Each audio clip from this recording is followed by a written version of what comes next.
Live on Twitch. I don't know if we're live on YouTube. Yeah, we are. Okay, good, great, perfect. Live on StreamYard. All right, perfect. Let's do a test.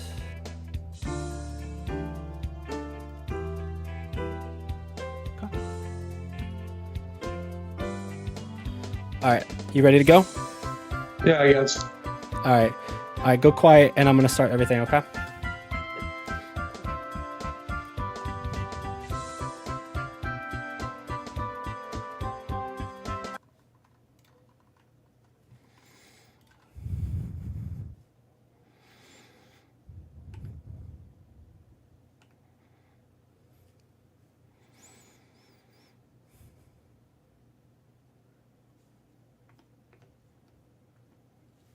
Hello and welcome to the Esports Meta. I had to check to make sure my mic was on. It is, but I'm not talking. All right, hello and welcome to the Esports Meta. I had to make sure my mic and settings were all correct, but got it all set. We're ready for a week of video game news, of esport news, a lot of stuff happening. Today's topics, we're going to talk about the Grand Finals of the MSI Midseason Invitational. Valve coming out, they're about to join the fray with the other arena shooters, Overwatch-esque. And we've got some Overwatch news. Season 10 mid-season patch is saving tanks, question mark? A lot of people are saying so, but we're going to dive in and find out. But to dive in, I'm going to need help of some expertise, some fine cuisine of knowledge. And of course, the person to do that with me is Nicholas Layton. Nick, how you doing? Can you hear me? I can see you, but I don't hear you, my dude. I'm here to support. We're both terrible with mics this week. Dude, this week with mics, I'm just like muting myself and just making sure I'm not sniffling and coughing. These summertime, springtime colds have really got us down. Yeah, sip some tea, man. Sip some tea. It's not tea, but sure. Yeah. Yeah. It's a cold beverage, but yeah. The cold brew. But yeah, we're going to keep it cool. We're going to just kind of go through and make sure this is a good episode, have some fun talking about some esports and stuff. As far as our topics today, Nick, is there anything that's standing out to you? I know you watched a lot of the MSI. You and I have both talked about how this MSI has been one of the best league competitions in a long time. You've particularly really enjoyed it. We were talking about that last week. But in that difference, like, is there anything of these three topics that particularly you want to spotlight right now as we jump into everything? About the Steam, the Valve Overwatch clone. I call it an Overwatch clone, but like whether or not it's going to be an Overwatch clone is like yet to be seen. TBD. Yeah, but like I love Team Fortress 2, and so like I don't know if we're gonna have like a crazy situation where we're gonna have oh my god, spies. Like the stuff would be crazy if there was like spies right. or something like that. So I'm just jump into Team Fortress 3. Yeah, no, it'd be sick. That's what I'm thinking it's going to be is Team Fortress 3. So, well, I believe the information that we did see come through this week was a bit specific about what it is, how it's going. So we'll check in on that. But let's start with Grand Finals MSI. Does that sound good? Yeah, we can start that. And I'm not as thrilled now that it's all over. Well, yeah, looking back on stuff, sometimes hindsight could be 2020. It was pretty exciting. It was exciting to go through it and watch it. I'm not a league player. I'm not a league watcher, esport watcher. I'll tap in every so often, but this was a lot of fun, a lot of cool banter, a lot of good games, a lot of good matchups. So we're going to start by going over the final part of the bracket. We'll give a little bit of a lead in, but we had the MSI bracket section of the tournament, and last week we had gotten to the point of the last three games. Lower bracket semifinal had just happened as we filmed that day, and then we were expecting to see the next day what was going on. In this situation, let me see if I can make a little bit of a better viewpoint here. Not too much, but generally speaking, we saw T1 over G2 Esports the day we filmed last week, which is what it is kind of thing.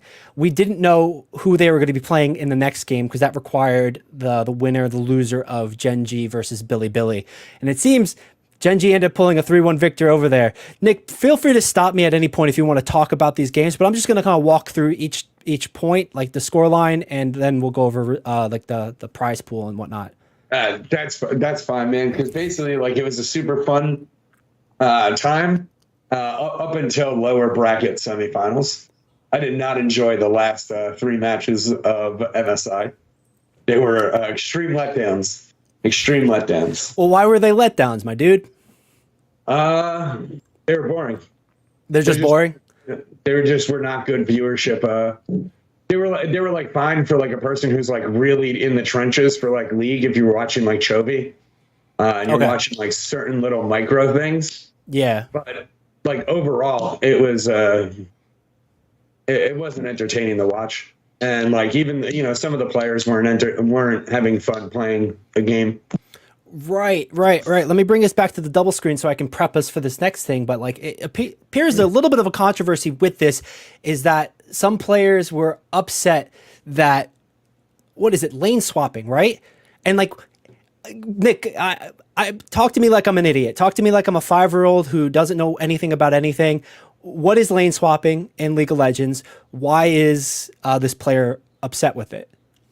All right, so there's the five roles that are in League of Legends, right? And essentially, what this is it sacrifices one of your players, sacrifices their ability to play the game at all. But I don't understand. Like, how does it do that? All right, so this is all just to overcome poor pick and ban phases. So they'll go through like, and I say poor pick and ban phases, but it's not. This is a result of good pick and ban phases, I guess. And so what happens is you'll get stuck with your picks, whatever you might think whatever you're going to pick, your AD, your top laner, and your support. And let's say the enemy guys picked better champions for your 2v2 matchup. And basically they picked champions that were a little bit too strong in the early game against your champions. So you're going to want to take your guys without them knowing, move them all the way up top because you don't agree on where you're going to start in the first place. It's just like a common rule. So they take their 2 guys up top and go against one person. That one person then is going to have to like rotate out of that lane anyway, because the other team is going to have to move their 2v2 up there. And essentially it becomes a big Benny Hill game. Like you see, somebody goes up top. All right, well now they're going to go back down bot because the other team came back up top. And so the top laner, which is the one out of the 3 players, because he's only one person, he's basically bullied the whole entire game into not playing it and just moving around the map as if he were a fucking cameraman. And it is not fun to watch. Okay. Whatsoever. All right, so I think I understand it a little bit better. And like, not being an actual idiot, I can assume what lane swapping is when one player swaps their lane. I just wanted to know also, where is it coming from? What is it trying to accomplish? What is it doing? So if I understand it correctly, basically it's a strategy to use when you're at a perceived deficit from the pick ban phase to then try to maximize the player power or character power by gathering up all the resources from 2 different lanes at the price or cost of other players not doing shit, losing those benefits, losing that level up. Kind of like a more precise way of thinking about it is that like you knowingly take a disadvantage going into the match, and to overcome that, you're going to just sacrifice one person. Okay. That one person just not really getting much, and he has to pick up scraps. So basically, he's like, it's a very frustrating thing. It's not something that you really like practice as a top laner. It's not something that's very common. It used to be common a little bit more, but the game, I don't want to say it was like less evolved. It was just more open. Okay. How is it? Some stuff. Another sort of silly question, silly because I'm just going to say it like I'm a 5-year-old. How is it frustrating? How is it frustrating to watch? How is it frustrating to play as? Because I know, like, from my point of view, not really understanding all the intricacies and strategy of the play, I can assume some things, but I might not be able to tell the difference. Easy way to think about it, right? You show up to work and your boss just keeps fucking pointing you in a different direction. You don't get to do anything. He said, go over there and take out the garbage. Before you were able to take out the garbage, he said, hey, come back over here, go back over this way. And then once you got over there, before you're able to touch something, he sends you back over the other way. So it's like, this is essentially what's going on for him. It's just, right. It's just poor play pattern that leads to unfun environment for a player. And anytime that the player's not having fun, it's obvious that the viewer's not having fun. Like that's really what it's going to be. Like, I don't want to watch a pub stomp. I really don't like watching like 3-0s. Like most of the time in MSI, the 3-0s have actually been a lot closer than most like 3-0s and stuff like that. But especially this year. Yeah, with the lane swapping, it's like the reason why G2 lost. And with a game that has like pretty defined lanes and roles now in 2024, it's fair to say that it's like it really doesn't have a place in the game anymore because the game isn't really open as much as it used to be when it was a little bit like when it was used a little bit more. Okay, and I could see how that's frustrating and for the players and you know, even like you're saying for the viewership, you're basically watching somebody just highlight the map in places where people are because they're going from one corner. Let's do this corner to this corner on the vertical cam. But yeah, you're going from one side of the map to the other and you're just basically a vision and you're not really accomplishing anything. You're saying too, like it's a big reason, or at least what this player's expressing, a big reason why G2 lost to T1 in the lower bracket. 100% the reason. 100%? 100% the reason. Like that's why Broken Blade is pissed. Like because in like Broken Blade's opinion, like he's the top laner from G2. Yeah. He just didn't get to play against the top laner. So he didn't play. So anybody going like, oh, the T1 top laner or like, you know, Gen G's top laner is better than Broken Blade. It's like, yeah, maybe, but he didn't really get to play against them. So you know, the game, it's not really. Like, some might argue that it's not really League of Legends, but we can all agree that it's just trash TV. It's just not good. Like, it's trash TV. I don't want to see it. I know it might be a bigger conversation with it, but it sounds just like a strategy to the pick ban system amongst some other things. And, like, if that's going to be... It's a player sort of sentiment strategy. So, like, that's going to be a tough thing to change. Again, probably a bigger conversation, probably probably a bigger conversation for another time if I could say my words clearly, which I just did. But I do have a question for you with this. G2 did it and they didn't do it well, or it didn't create enough value, and that's why they lost? Or did T1 do it? They both, like, you have to do it, is the thing. Like, when someone lane swaps against you, you have to also try to recover that sort of thing. Because basically, like, let's say you have the disadvantage in lane with your ADC and your support, and you go to lane swap. That also means that I gave up my advantage if I don't lane swap, right? So now like, I have to go follow this asshole because he decided, you know, we're playing up top now, and it's like it kind of, it's part of the game, and like you have to play with it, but like it is kind of. It is one of the bigger symptoms of League is being held hostage in games you just don't want to fucking play. And Broken Blade was held hostage in these games, and he did not want to fucking play the game. And like I hate that in League of Legends. I can see the sentiment a bit more when it's like you're forced to mirror it. When you're saying like if you don't lane swap when the other team lane swaps, you're just losing out. And even then, like, you're just getting boned because your team didn't want to do it. So like you might be trying to just maintain to 0 rather than get ahead in that. And that's like sky view, bird's eye view sort of ideology of the strategy from my perception. But yeah, I can definitely see why, you know, he didn't get to play the game and he's frustrated. I'm assuming then T1 initiated the swap. He had to follow suit and then was just bouncing back and forth on the call. Yeah, like I didn't get to see the start of game 1. I came in a little bit late. But like T1 is just like they're good at like making decisions, but also G2 is also good at making decisions. But you can even hear it in the casters when you're watching the games. They have to stay mid to find out where the other person's going. It's like, no, like you're a bot laner. Get in the bot lane. And like, there's different ways that like we could solve this situation. It's not crazy, unsolvable. It's like, in my opinion, it's super solvable, but it just comes with like just buffing the top towers. It just means that like if there's more people up there, then they take less damage.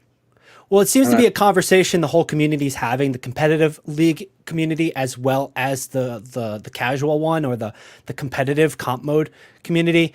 It seems to be getting a lot of attention. There's a few articles bouncing around about this. That's why we spotlit the one with the player specifically upset. But maybe that's something we can continue coming back to check and see what the community has to say. But let's wrap a little bit of what the score lines were here. Kind of just continuing that, Gen G took the semifinals and upper bracket against Billy 3-1, pretty forcefully here. Yeah, look, it was 3-1, and then 3-1. Like it was I said 3-1.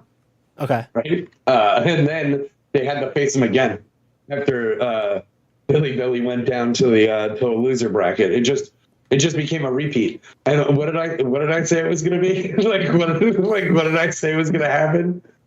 I'm just throwing that out there, that it was just going to be, number one and number one just fighting each other. Well, we'll check the tape, man. We'll check the tape. But yeah, it didn't seem like there was any sort of lower bracket upset. There didn't seem like there was any sort of shakeup. We did see a little bit, I felt like, but it didn't really last anything. Here's the scores in a little bit more of a linear way rather than the bracket style. T1 over Team Liquid Honda. Then we saw Gen G over Billy.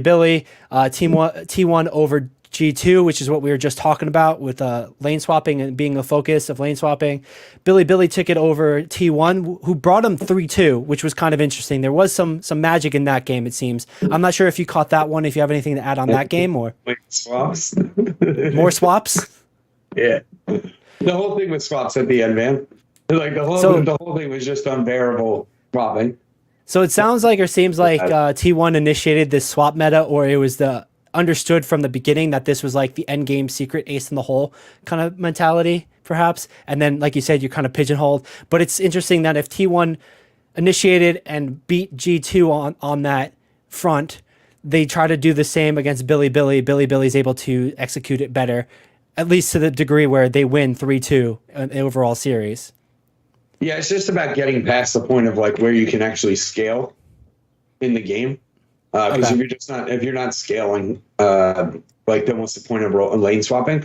But for the most part, anytime that you're actually gonna lane swap, you're literally just scaling like the whole time. Right. So. And like that's the hidden depth. I'm going to say that like air quotes a little sarcastically, but also truthfully, the hidden depth of League of Legends or other MOBAs, true MOBAs, where you do have that level up system. You do have the little hidden mechanics, and really it's all about scaling and power and like being able to overpower those towers. And it's one thing, just like a lot of other games. Don't fucking die. Don't look at the gray. Don't see the gray screen. Just don't die. Even if you're not getting gold, you can still get experience to stay in the game. And like that's really like it's just not dying. Not dying allows you to do everything in the game. Right. I always like to put it as dead rabbits don't reproduce. It's something that I learned in science class in like elementary school, and it stuck with me. And it's like a whole genealogy passing traits down. You can do more if you don't die. Basically, that's what it comes down to. I can breed more rabbits if I don't have dead rabbits. This is sick. Well, if you put it that way, Nick, thanks. Yeah, no, it's like, dude, it's a morbid thing. Yeah. Dead rabbits don't reproduce no matter how hard you try, Billy. I think my science teacher was kind of going with like, if you have longer ears or bigger paws, they get passed down. The ones who don't pass it down. And that's not quite this, but it is this, where if you're alive, you can do more. But anyway, Billy stays alive in the lower bracket, comes back for the rematch here against Gen G, filing out to a 3-1. Gen G going 4-0 in this tournament. Yeah, I said like Chobi's great, man. So like they have a lot going for their team. But Chobi is kind of where Faker used to be. Like Faker is the greatest League of Legends player to ever exist, and Chobi is probably the best mid laner. I don't know. I talked him up before the whole thing even started. Chobi's great. He's the guy that I watch in mid lane. I don't really watch Hide on Bush videos. And that's Faker's League of Legends name in case for you, Billy. I don't watch Hide on Bush games. Sometimes I do. but it's more like clips of like, look at this robot. Like, he's so good. He's such a robot. Like, I'm not even joking, dude. Like, you'll have a clip and he's like, his whole screen is filled with garbage. And then someone throws a move at him and he can't even see it. And he just counters it. And it's like, look at the robot. Just look at it. Like, he's very good at the game. But Chobi he's pristine right now. He's absolute diamond, bro. And it shows. It shows how well he did. I know you've talked about Chobi a bunch. You've clarified the right way to pronounce his name, Chobi, correct? Not Chubi? Chobi. And that's my lack of knowledge experience with League of Legends, but Chobi's a world champion here in MSI. V. With a V, like Team Venture? Chovi. I keep messing up, man. Anyway, dude, he's getting paid. He's getting paid pretty big because if we go into the... if it's going to show, there we go. That's a bit better. We go into the prize pool for this. It was a total prize pool of $250,000. Genji Esports, Chovy pulling away 50 grand as a team, 20% of the total prize, and they're automatically qualified to Worlds 2024. So we'll definitely see them at the end of year tournament. I believe in November, Nick, October or November. Chinese money? Is this in yuan? No, it's in USD, dude. It even says USD. 50. I know. I'm making a joke, dude. $50,000 to travel to Chengdu. Like, you're out of your mind for me to make $6,000. They're not getting $10,000. They made like $6,000, and they were there for like a month. $6 grand plus whatever else their contracts are, and like that's it. Obviously, when we go into this stuff, it all depends on what their specific contracts and their prize splits with the teams. When you have an organization too, how the prize is split and trickle down. Some organizations pay the players up front. Some incentivize more about wins. Right, so that we can look into and try to see a bit more specifically. But it's the team. Like soccer. It is, yeah, dude. Like you paved the way. If Chovy's as good as you're saying he is, and like can pull that sort of influence, he might end up getting his own, Major League Soccer team in the U.S. here. Kind of pull some sort of contract strings like Messi. Chovy is that good. First off, he is that good, but also like he should be in commercials. He should be in like a Mazda commercial. Like, because Faker got a Mazda commercial. But okay, I was about to say, like, you're talking about awkward video game kids going into like high funded commercials. Faker had a car commercial recently. I hear you typing, so I bet you're gonna find it for some proof. But I've seen like Summit and maybe Shroud and Ninja do some commercials, but there's always this air of awkwardness. From my sort of point of view, I remember when Super and Sinatra from the San Francisco Shock went on to the Tonight Show, and that was crazy to see them interact with Jimmy Fallon and try to be the face to like engage just sort of any sort of press in sort of a normal sort of way. So like it's such a weird boundary to cross because you too easily end up like those Kia hamsters. Yeah, no, I mean, he is also at one point was like a League of Legends sponsor. Yeah. So they were there was like a lot of commercials that they would put on. Like there were some good commercials. They did some fun stuff with it. But yeah, Faker got a Mercedes-Benz. He had a Mercedes deal. Like he did a commercial for Mercedes, which is crazy. That is nuts. Mercedes commercial. You wouldn't think that, but I know like we're starting to see a lot of crossover, a lot more notoriety where the money's going to follow in that stuff. But there really needs to be a sense of sincerity for these brands. As somebody who's worked in professional marketing on major projects with major brands, like you're going to start seeing, you got to start seeing that. See if you can pull that one up. It's beautiful. Like how tough they look on screen. Oh, you sent in a direct message. Let me. Yeah. Oh wow, big tough boys. Let me copy link. It's beautiful, man. Like Faker's amazing. I love this sort of shit. Like he like Faker's awesome in the fact that like he did one thing that he's never like he does these things like one-offs and then he just like never does them again. Like, saying like this commercial. Yeah, like he's never gonna do another car commercial for no reason. He just did it. And like, they were like, "Hey, Faker and the boys, we need you to do this." And so like, and this is like 2023. So recent, yeah. Yeah. So like he gets like a nice Mercedes and stuff. Yeah, I think it plays into the whole, like we're saying, the crossover. We're starting to see gaming culture, like competitive gaming culture, in a more serious manner, almost like traditional sports. You're seeing like Caitlin Clark obviously do all the things, and a lot of media is talking about her and what's happening. And like there's pros and cons with it, and like cause and effects and asterisks around all these things. So like we see Faker doing a Mercedes commercial. Who's going to be the next video game personality, esports professional player to do something on this high level scale notoriety? Probably not. Faker is Faker. Was this right after they won or something? I don't know. This is like May last year, so like around this time. No, Okay.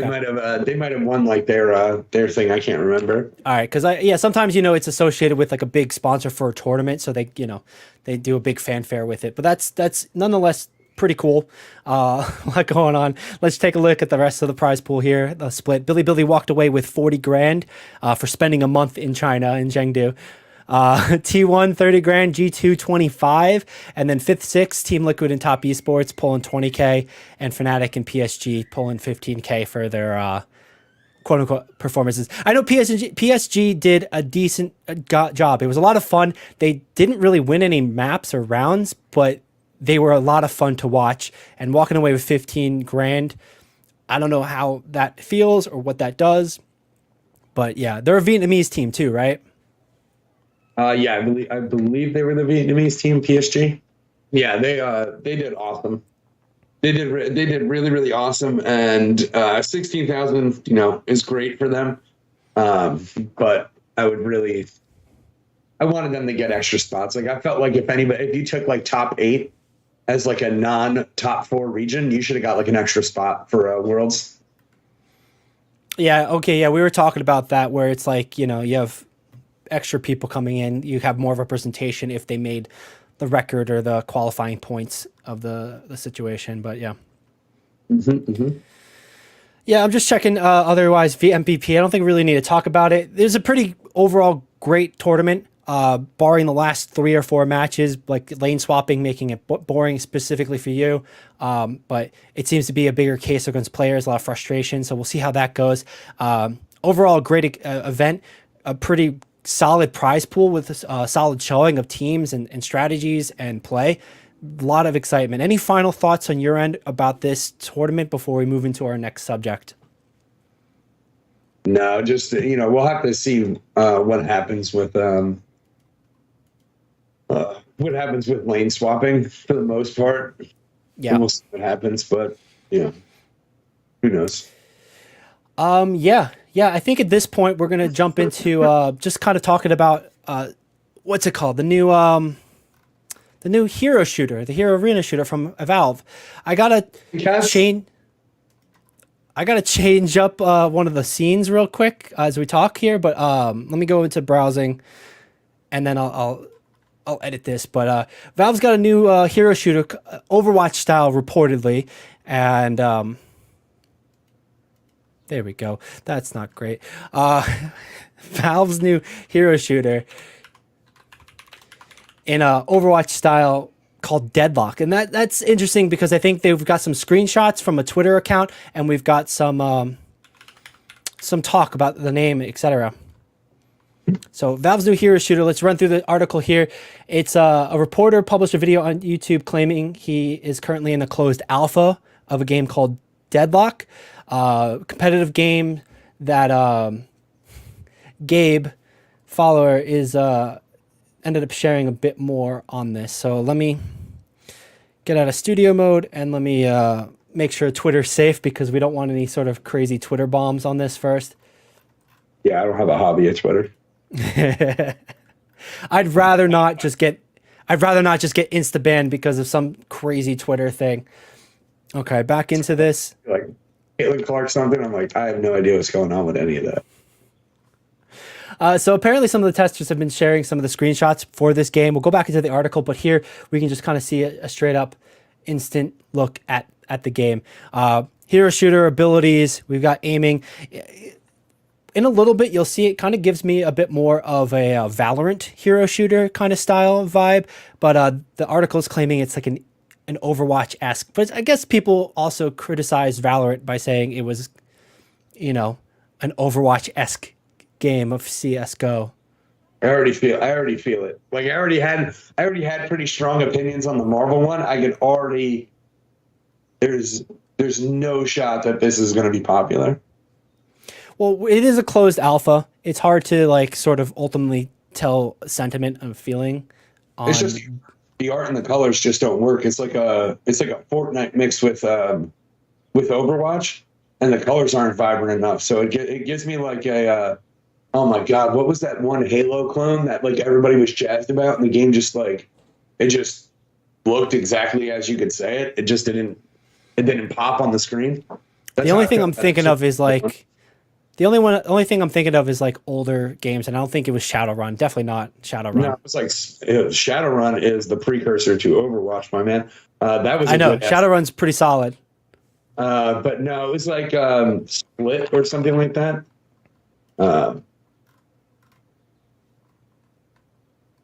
But anyway, yeah, like I don't know, I just like the colors just don't look right, which usually leads to like the player like it looks not as vibrant as Overwatch, but the style of the map looks like Overwatch, and then the characters themselves already look like they're Fortnite characters.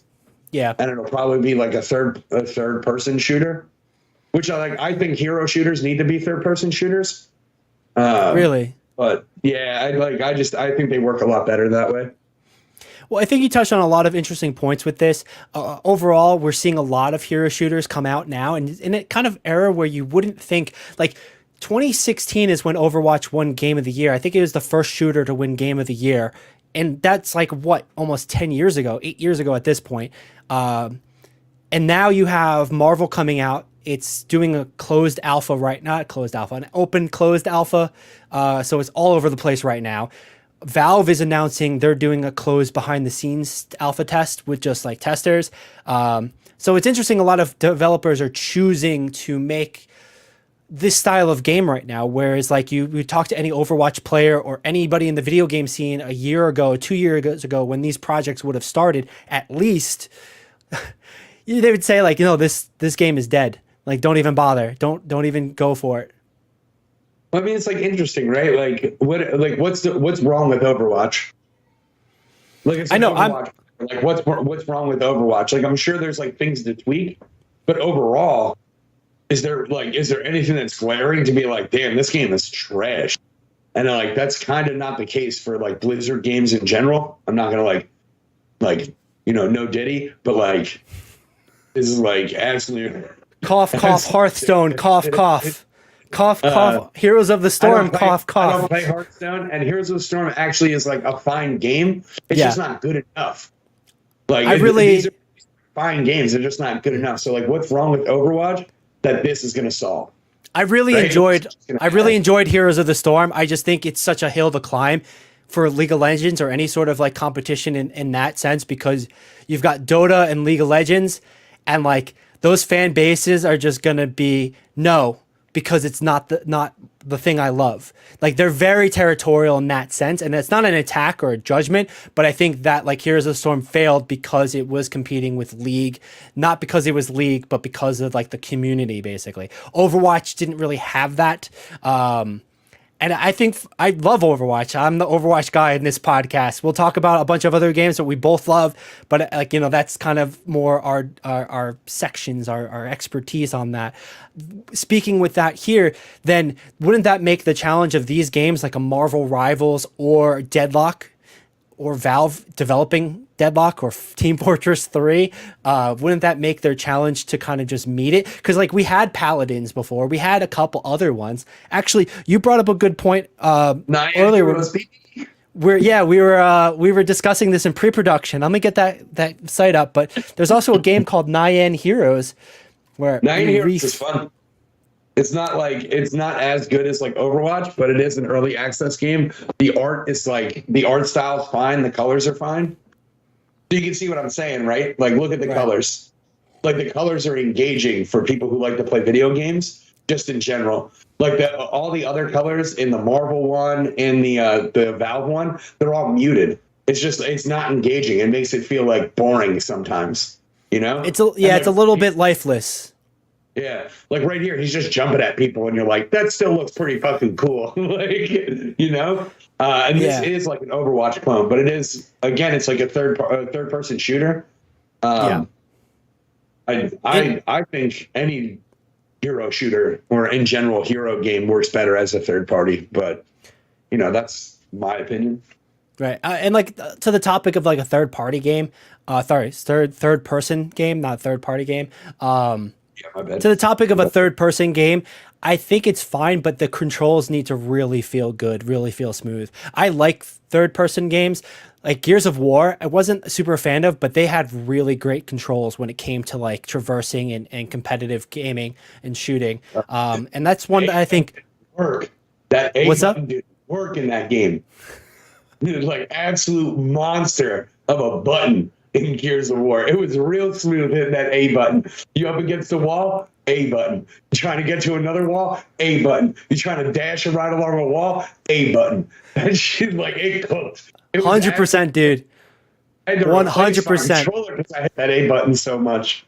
I have a friend in Cali. Shout out Colby if you're watching. I don't think you are, but I have a friend in Cali who was like semi-pro with it, top of the ladder always, and was in some tournaments.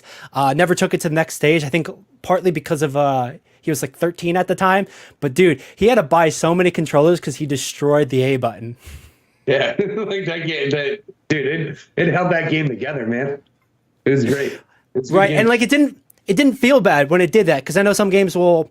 I remember Brink. Brink was a game I was really into and traversing, like Mirror's Edge, a lot of parkour, a lot of climbing, etc. And like Halo Infinite more recently, that's another game where you're like trying to, vault a barrier or a little small wall or kind of just, prop yourself against it. Like it doesn't feel as good as some of these other things. And Gears of War was able to do a good job. So my whole point here is that a game like Nyan Heroes or like Marvel Rivals with the third person point of view, you need to have smooth controls. You need to have tight, good controls. It's hard to tell for something like Nyan Heroes here because it is a closed early access, not closed. It's an early access alpha sort of build. So they're just looking to develop the game and get it out there. But this looks like a lot of fun.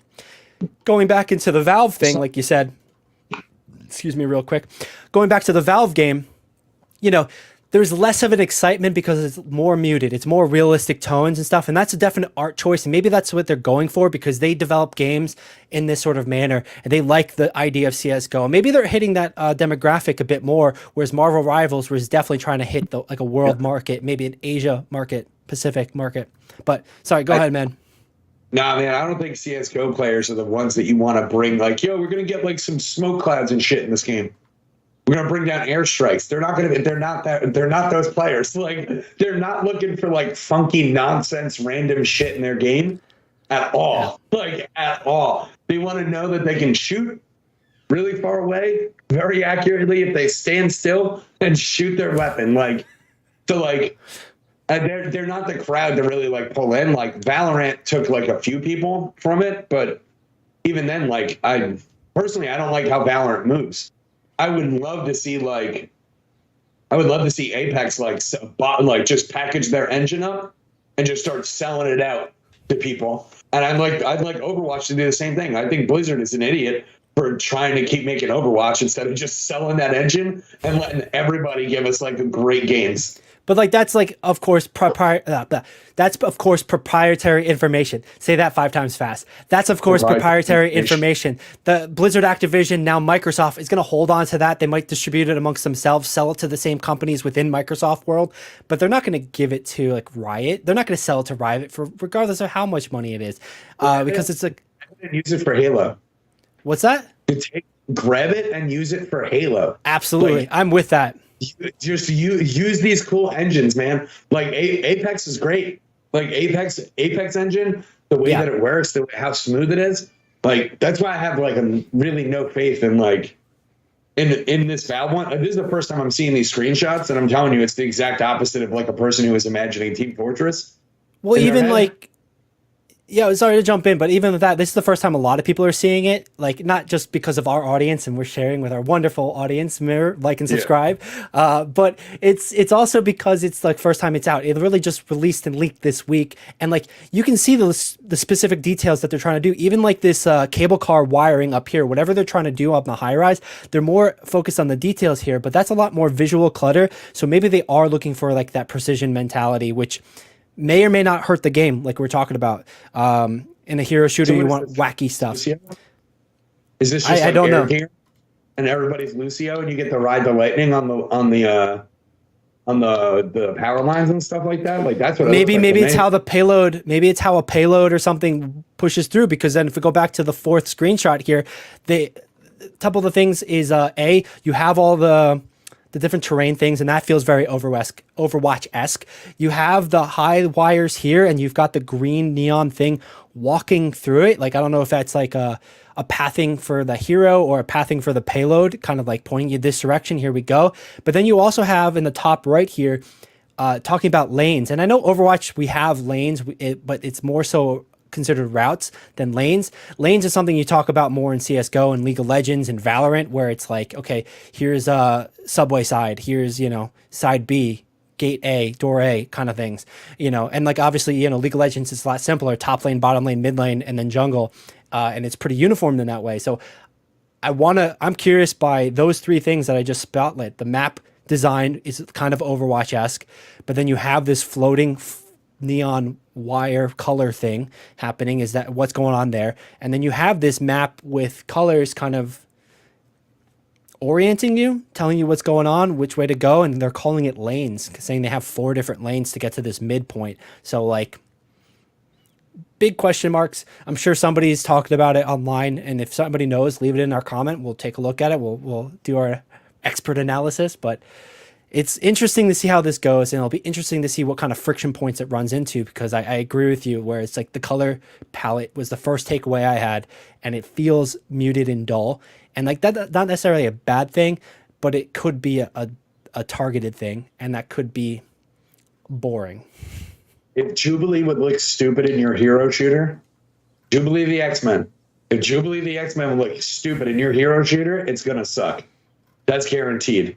And Marvel can take that to heart right now. Because if Jubilee looks stupid in their game, like with all the colors and the fancy stuff, like if that looks stupid on the muted backdrop, it's going to be rough. Like I really want nothing more than these games to actually like just be really good and solid. And by the way, the game was called Splitgate. Splitgate. I remember Splitgate. Yeah. Splitgate was a Halo clone that was like cool, but it just wasn't.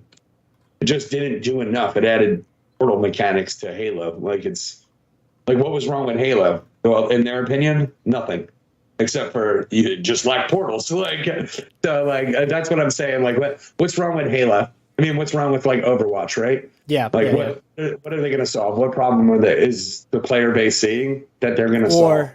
Or another question to look at it, and like this is one a lot of YouTubers or social media people kind of struggle with. It's, what is my niche? Why would people choose me over somebody else? Especially when you have an established game like Overwatch, why would they choose me? Marvel Rivals, it's pretty straightforward. We already said it. Even if it's not a great game, people are going to play it because it's Marvel IP. It's going to be Disney backed. You're going to love it because you get to be the Spider-Man kind of cash thing. grab. Just straight cash grab. There is no doubt in my mind that game is going to release with 2 different battle passes, 58 different skins that you can buy, like right off the top. And they're definitely going to have like a mobile version. Definitely going to have a mobile version on top of the PC and like console versions. And then you've got Deadlock, which is still like alpha and stuff. Hopefully they get a change. What are you giggling about there, man? What are you giggling about? As soon as your game goes to mobile, it's not a fucking game anymore. It's a mobile game. As soon as your game is on mobile, it's a mobile game. It's not a game anymore. Yeah, man, but you're saying it's balanced. It's just like, I'm telling you right now, like that's why like Pokemon Unite can never be a PC or a console competitive game, because it's on mobile. Like you're just splitting your player base for no reason.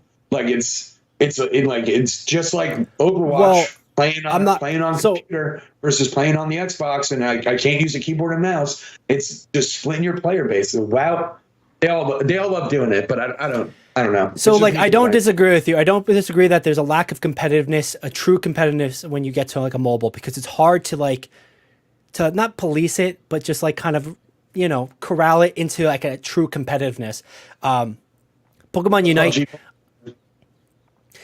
except for something that might be the only exception, but you know, it doesn't matter because once you go to mobile, you're going for the cash grab, like we're talking about here. I think Pokemon Unite also struggles with the fact that it's Pokemon. Pokemon doesn't want to take things that seriously to a degree where all these sweaty gamers want to. They want it to be accessible. They want it to be accessible to a lot of people, so they'll go with the cash grab over the competitiveness every day. Even if it's a 50-50 split, it's still not going to be competitively viable, but it's going to make money and like people are going to play it in a serious enough a way. That's fine, but then we can't call them esports. Like, I'm with that. Like, you just can't call them esports. But yeah, no, it's a definite money grab, just in general. But like, I'm in a firm belief that it's just like, as soon as your game is like, you're trying to sell me on like mobile game. Oh, well, you could play some when you're like on the go and you just got a couple minutes to do something. Like, no. Like there's other things that I can do with my time on my phone, like things and stuff, you know? Yeah. Sorry, I was just queuing up a little bit of Marvel Rivals. I'm going to bring that back up in just a second. Turn the music back on. There we go. Because, yeah, this site, oh my God. I'm trying to go to this site, and it's already blaring a bunch of different, like, hey, look at this. And, like, obviously this is a leaked image of Deadlock, but here is a revealed trailer. Like, this is a much different, it's a little bit more pop to it for sure, a little bit more vibrancy alongside the IP of all the cool dudes that you get to play. I got into closed alpha. I did enjoy the game. It was a lot better than I thought, but I did run into the same sort of control problems. And again, it's a closed alpha. It's the first iteration a public has gotten to play with it. So I hope they tighten up the experience of that third person aiming system, because I think that could kill the competitiveness. People will get good at it, but you know, it doesn't matter. And like, you have this anime vibrancy of these characters that happen. So I want to just show this as a spotlight to contrast what's happening in Deadlock a little bit to the point. Because like, even here, pausing, this is Valhalla. It's not Valhalla. I can't remember. I'm not going to try to, but right now this. What's up? The map looks good. The characters look out of place in this game. Like, the characters are the biggest like problem with the game. Like, look at Spider-Man. Damn, that's a good looking Spider-Man.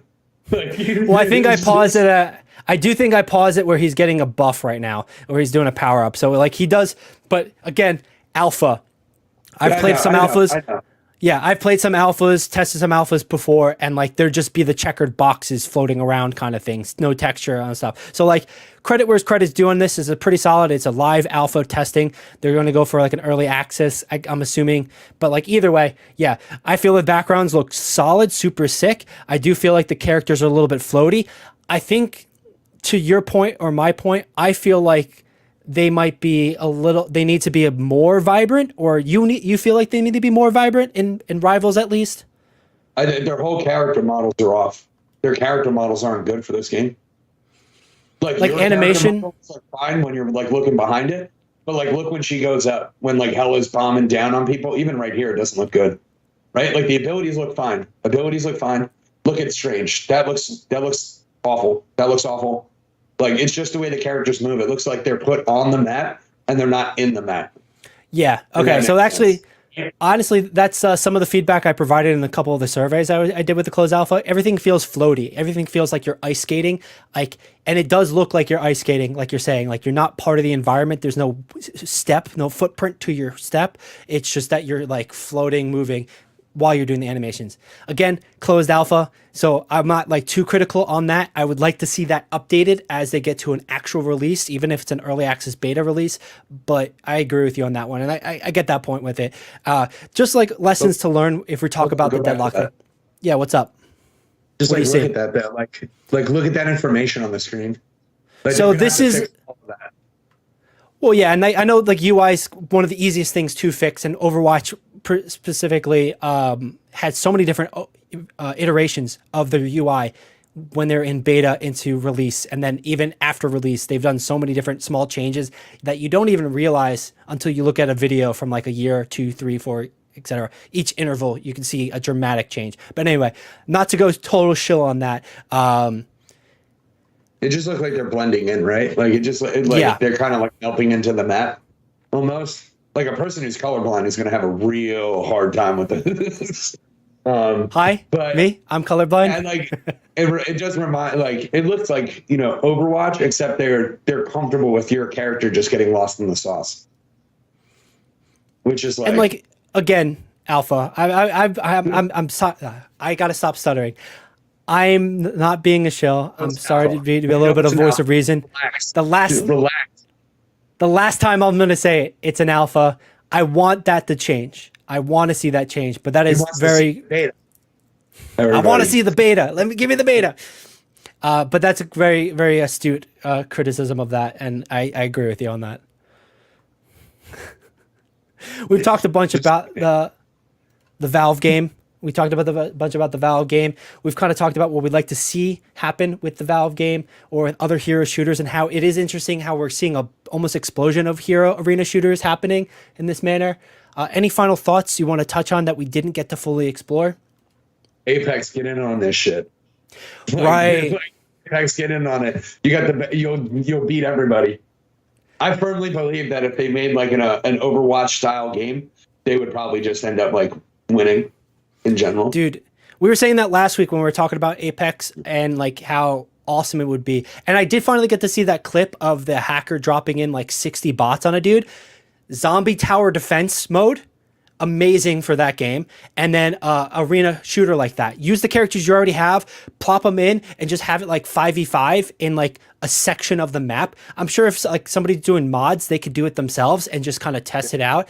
It'd be amazing. That engine is so chef's kiss. Titanfall, amazing.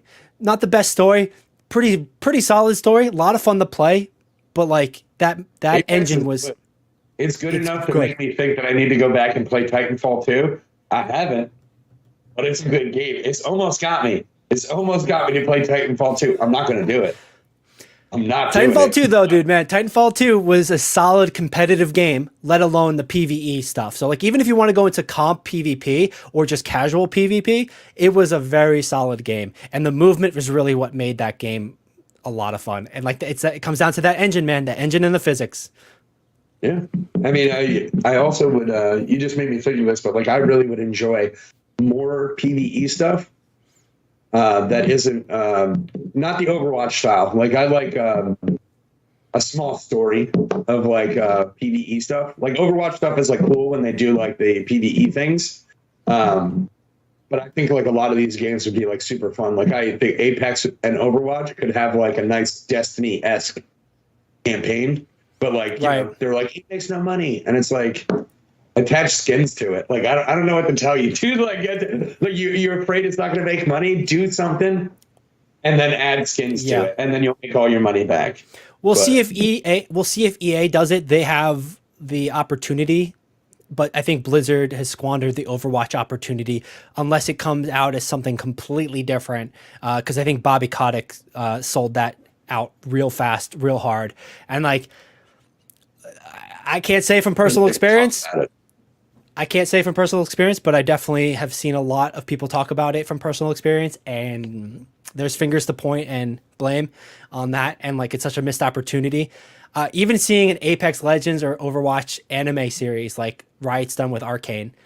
Speaking of Riot, they actually shut down their MMO.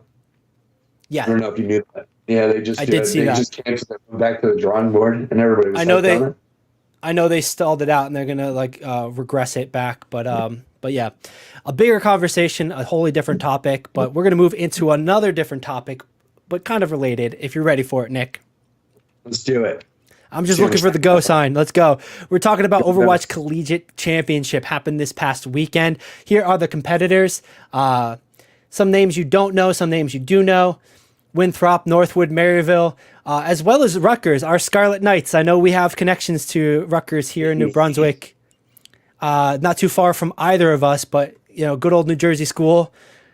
Illinois State, Grand Canyon, Fisher Fines, Fisher College. Fisher had a lot of representation, but anyway, a lot of life here in the Overwatch scene in a college sense, which is amazing to see. Yeah, What's Washington. University of Washington needs to put on notice. Y'all need to be put on notice. They know exactly what I'm talking about if they're watching this. Are you trying to say their mascot's a furry? That's sussy as fuck, man. Like that's some sussy shit. You know what's funny? They could be using the school's mascot, so it might not even be associated with like an esport thing. Nah, get Sonic Fox in here. He could definitely help us out. That shit that looks like somebody pays for a mask on that. But anyway. Anyway, going into the results, we're going to jump in. We're not even bothering with the bracket. It was exciting to watch. It's good to see that the overall collegiate scene for Overwatch is alive. We are seeing some double dipping from the OWCS into collegiate or vice versa, but it's amazing to see. Illinois State ended up taking the win over Maryville in the final Grand Finals here, bringing $25,000 back to the school or the players. I'm not sure how that goes because I know the NCAA just changed rules where players in any sports and competitive in school can make money. They're not going to be banned from it. And that's been a long time coming. So it's cool to see. It's cool to see that Illinois continuing a bit of dominance. I know they struggled a little bit from watching it, but congratulations to them. Congratulations to Maryville and the Northwood.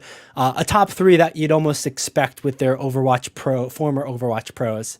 Any takeaways off the bat here? Not really an event that you were too involved with, Nick. I know we were talking about it, but like you are seeing some names that are familiar with. Any thoughts? You muted yourself again because of coughing, man.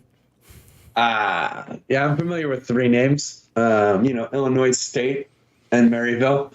Good for them. No, I didn't watch this, but like it's always awesome whenever I just realized somebody up there was named Snowden.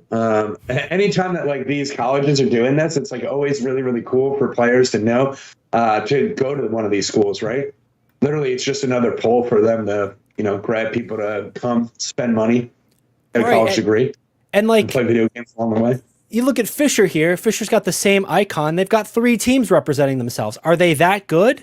Probably. They competed, they qualified. Or is it just like, but they've got Fisher College, Fisher Freaks, and Fisher Fines. Fines, I think, is a bird. But either way, it's cool to see that they might be clubs. They might have a roster of 15 people that they're splitting into 3. Whatever it might be, there's enough of a demand. They hate each other. You think, there's a rivalry? It's just a whole war in the school. And instead of calling like the Fisher Freaks, they call them like the Fisher Fucks. Just like, get out of here, guys. Like, we're going to beat you. No, it's crazy. Like, how many players is that total? Right? Well, do they have any substitutes and shit for each team? Yeah, at the very least, you have to field 15. So you're talking about 15 to 20-ish, depending on what the school, I guess, and would does. they just drop?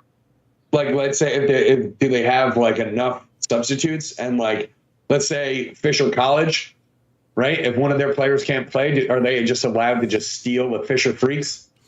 I mean, it's ultimately just onto the college sort of like regular rules. So I wouldn't doubt that.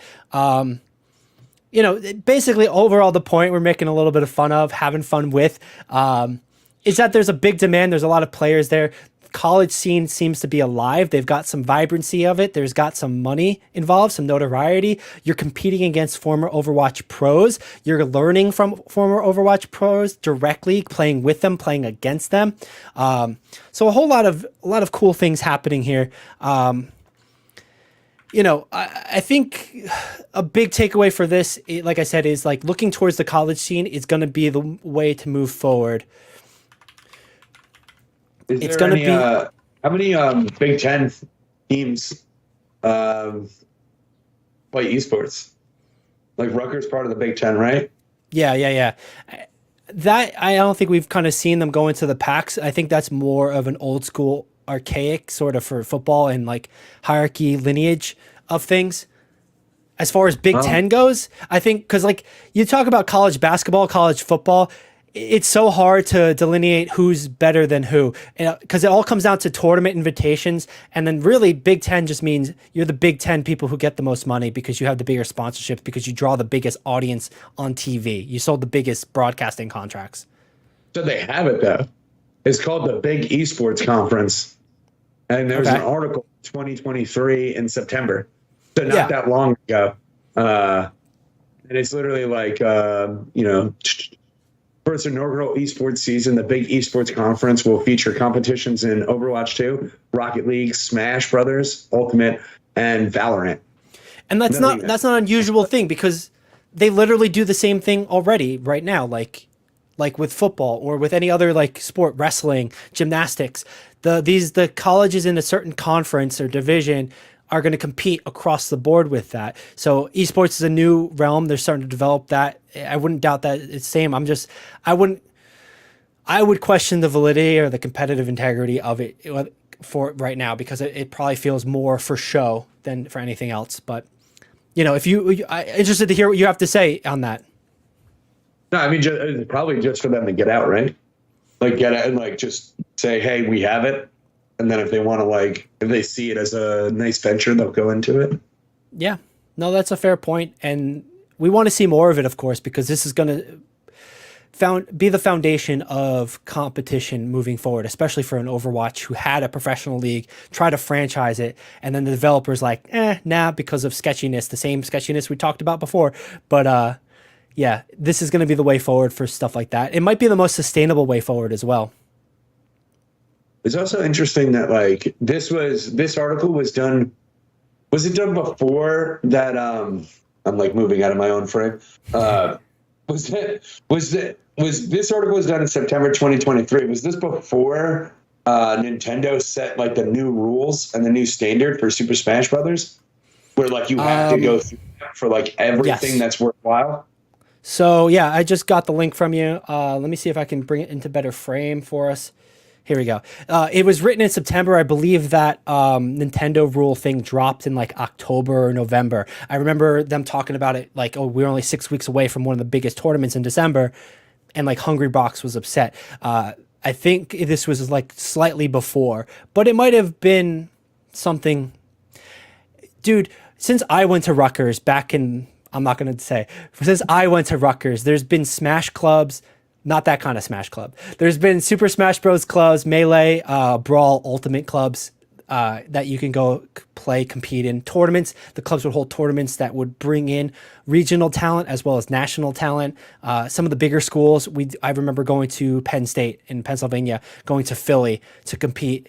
I wasn't good, but I would casually go and compete in those things. So I wouldn't doubt that it didn't matter to these colleges because if they kept it more club. But, with new Nintendo's new rules, adding in officially like those games would be a good thing. Right. Yeah. All the things it brings esports up. I do want to go do a quick, because you did mention it. Let's shout out Reinforce. See if we get some attention on him for here, because you mentioned Mr. Snowden.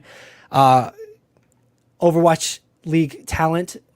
Reinhardt main, fellow Reinhardt main, fellow strong boy, too strong. See if he gets.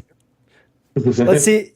You and I had some good times Reinhardt main on Hanamura. So I like that. I like Reinhardt. Yeah. So we're for it. We're for it here. Moving on into the other Overwatch, the bigger Overwatch topic really is that we saw a mid-season patch, a pretty big mid-season patch here.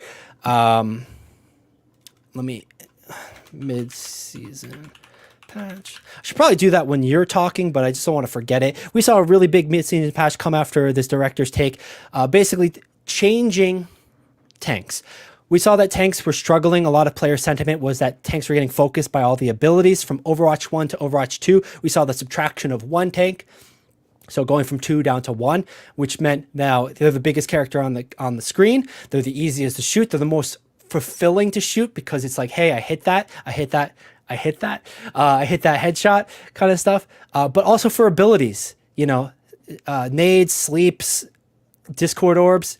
They're the biggest target with the biggest reticle to be able to like land those things. So, and as a tank, you're the only one controlling the spot, whereas DPS, you have 2 of them. Healers, supports, you have 2 of them. You can kind of split the load sometimes, teamwork on that, whereas tank is solo in that case. So developers take on this was that they agreed and they wanted to see some differences. And specifically, actually, let's just skip ahead into the patch notes, which we've already, if you've been online, you've already kind of seen. We're seeing a big shakeup in specifically, where is it? Armor. They're changing armor from Overwatch 2 armor into Overwatch 1 armor. If you don't know what that means, I'm just going to speak plainly on that.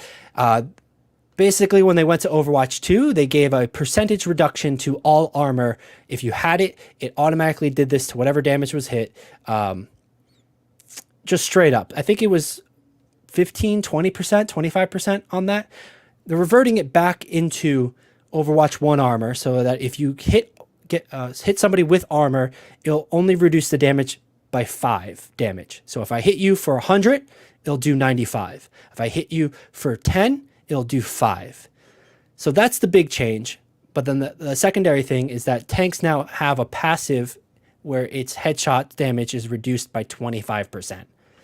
And overall, it feels pretty decent. More survivability, just slightly, even though you have this shift of things. I know there's a lot of gears turning in your head, Nick. I can see the smoke coming out your ears. What are your thoughts here on that, on those specific things? You could pull it back up. I mean, like the headshot thing is like fine, right?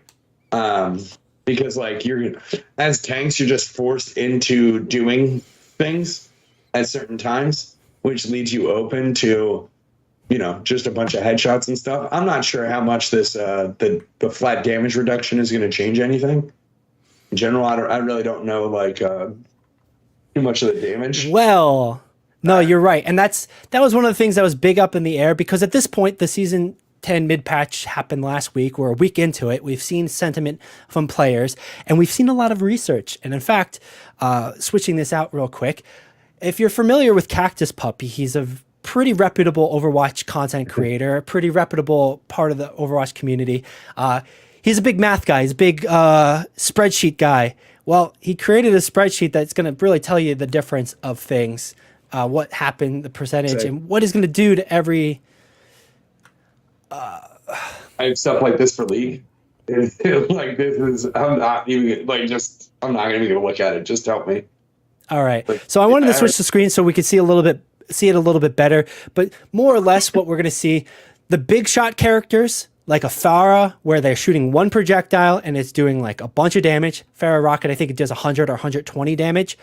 Reducing 5 from that, not really a nerf. In fact, it's probably a buff compared to the armor before, right? 25%, 30%, much better situation now. Sojourn, same thing. Widow, same thing. But when you get to like a Tracer, Sombra, maybe even a Reaper, Torbjorn, where you have multiple projectiles, like shotgun style, maybe a fast SMG style as well, you're going to see that impact a lot more because those bullets are going to do less damage. They already do less damage than like a Pharah shot or a Widow snipe. But then each individual bullet's going to be impacted while there is armor. So if I have 10 Tracer bullets, they do 6 damage each. 6 minus 5 is 1. Now, they did cap Tracer specifically, so before anybody clocks in on me, or you kind of like go on this, they did cap it at a maximum of 50% of the total damage. So like Tracer's bullets can't go lower than 3 damage each. But that's a fairly significant nerf to Tracer, which I think we both can agree needs that nerf overall. I don't think it really matters because Tracer shouldn't be chasing armored characters, really. Maybe a Brig would be the only one they do chase. They're going after characters. But anyway, you can kind of see what I'm getting at here, where basically scatter projectiles, quick hit scan projectiles, SMGs, assault kind of things, they'll do less damage per bullet, more of an impact. That's crazy. I see that's just his burn though. Malga's chain burn. Yeah, so Malga's one that a lot of people feel got really hit by it because he does a lot, but I'm not sure if I think there's the force crit, and it seems like it's still across the board a 30% negative, and I wonder if they're going to patch that out because you can shoot somebody's foot with Malga while they're burning, and it's a force crit. And I think the way maybe the code is reading it is as a headshot, but I think they've changed that with Orisa specifically, and when he first released. So like I would like to see maybe that change where he's a force crit, like it doesn't count as a headshot kind of thing, and it doesn't eat up the damage like this. So Orisa got buffed though. It looks like with the chain. It looks like it doesn't look like it was a total buff. I think her javelin was a buff. The impact on the wall is a buff in the green, but it looks like it's a small nerf in sort of reaction of things. Again, it kind of makes sense, but like her projectile bullets isn't super Gatling gun, isn't super SMG assault rifle style. It is still pretty hefty per. Let me know if you want me to swap up. I don't think there's anything too super notable. I think Reinhardt benefits from something like this. Junker Queen benefits from something like this. All right, here's He's all green, baby. All green. Yeah, because he only does stupid stuff. He got a fire strike. We reduced it by 5. Like, right, and like this funny. is his damage output. But this isn't even talking about Reinhardt's one of the most armored characters in the game, and this gives Reinhardt another dial to turn, a fader to pull for his power level, because the damage he's going to take is going to be impacted because he's got so much armor on it. I overall feel like it's a good change. Playing some tank this week, it definitely changes a little bit of the meta for the tanks. Rissa's still top dog right now, which is annoying as fuck, but it's been a good change. I don't feel like I instantly blow up, that I have some control in what I do, in what's happening, that I don't just get black hole focused and I'm just dissipated, just like deleted from the server. And then Roadhog got nerfed for the most part. Rough. Yeah, the pellet's there, but I think he also benefits. So it's like a weird middle ground because of the crit headshot stuff. He's got one of the bigger head spaces, crits for it. But yeah, like, you know, kind of walking back into the patch notes, really, that was the whole idea of the change. They did have some specific things, so we're not really going to go into. You can take a look at the patch notes and check out other content creators who've done a very detailed, especially when it happened a week ago. I do feel like this is going to impact competitive play. And I didn't get a chance to see the complete meta teams were repping for the college scene this past weekend. I think that was our first indication of that, but we do get to see that happen at DreamHack for Overwatch. OWCS mid-season tournament is happening at DreamHack at the end of this month, May 31st. So I think, well, just very quickly, I know next week I want to break down and do a setup for that. Any thoughts on this patch and the information we kind of presented? Any questions, Nick, for right now that we can try to dive into? Because we are going to do a bigger breakdown next week for what we expect at DreamHack. And maybe we'll have a bit more time to like analyze the meta and see how things feel. But any initial thoughts here?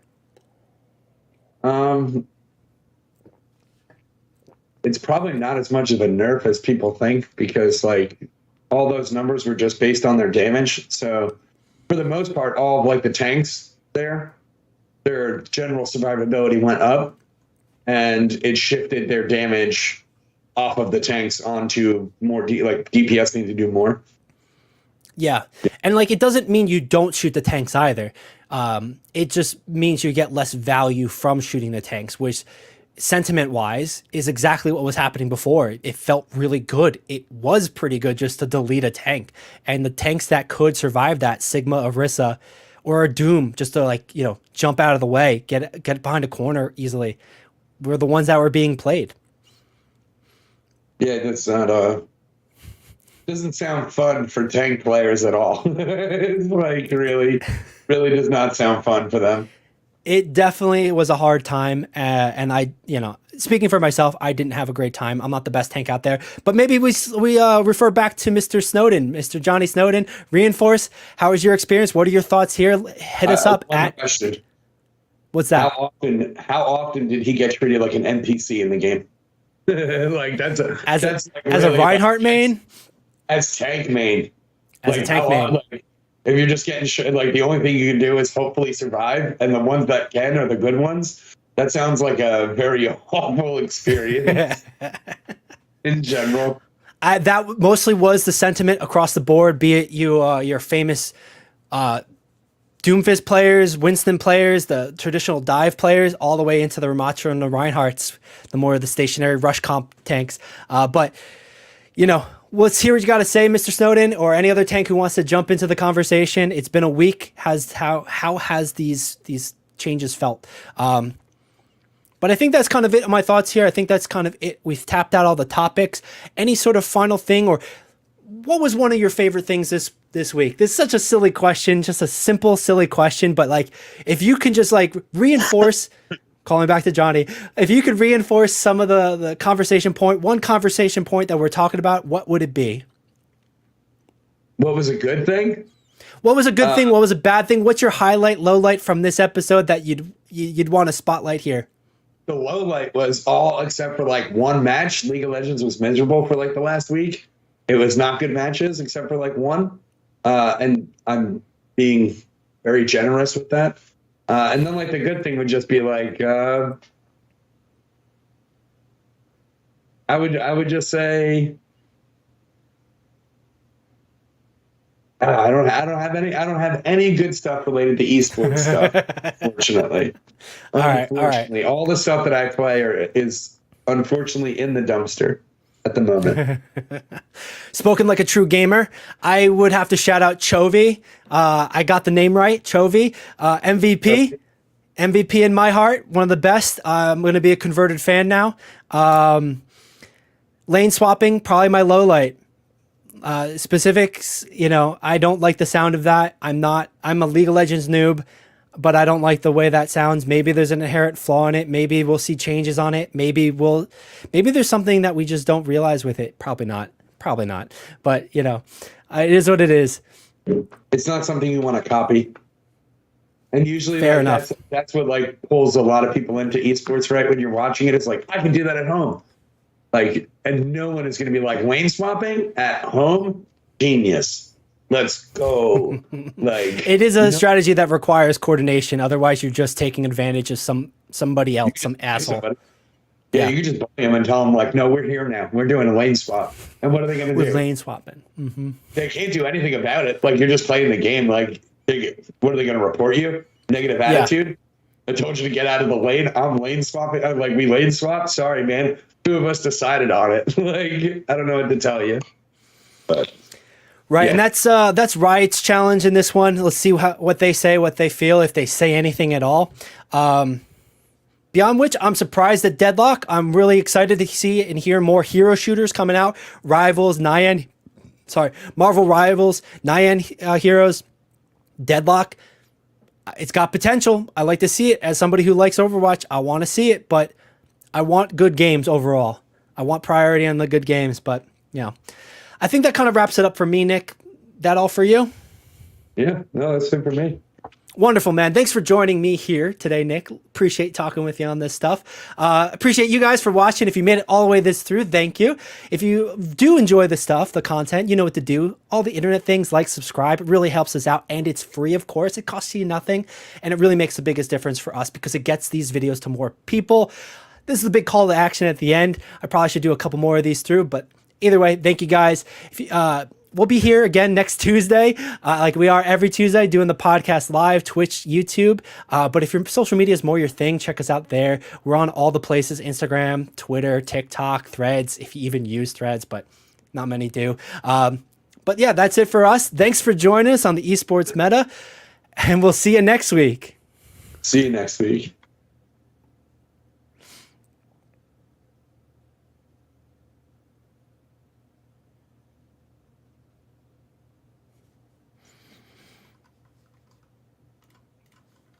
All right, we're clear. For some